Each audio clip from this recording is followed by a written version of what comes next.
Sakal Gunar Vande Guru Sri Charanaravindan.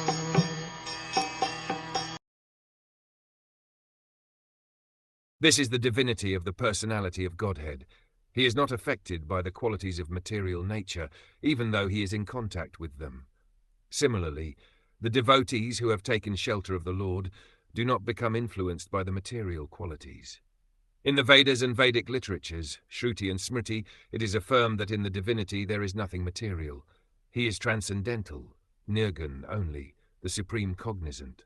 Hari, or the personality of Godhead, is the supreme transcendental person situated beyond the range of material affection. These statements are also confirmed even by Acharya Shankar. One may argue that his relation with the goddesses of fortune may be transcendental, but what about his relation with the Yadu dynasty, being born in that family, or his killing the non-believers like Jarasandha and other asuras, directly in contact with the modes of material nature?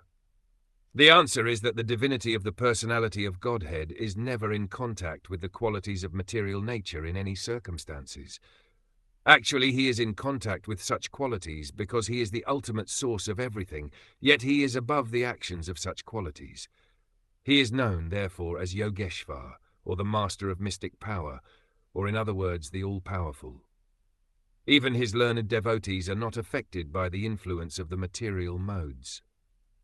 The great 6 Goswamis of Vrindavan all came from greatly rich and aristocratic families, but when they adopted the life of mendicants at Vrindavan, superficially they appeared to be in wretched conditions of life, but factually they were the richest of all in spiritual values.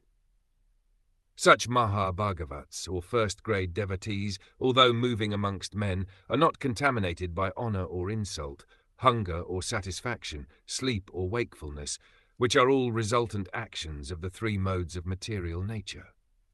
Similarly, some of them are engaged in worldly dealings, yet are unaffected. Unless these neutralities of life are there, one cannot be considered situated in transcendence. The divinity and his associates are on the same transcendental plane, and their glories are always sanctified by the action of Yogamaya, or the internal potency of the Lord.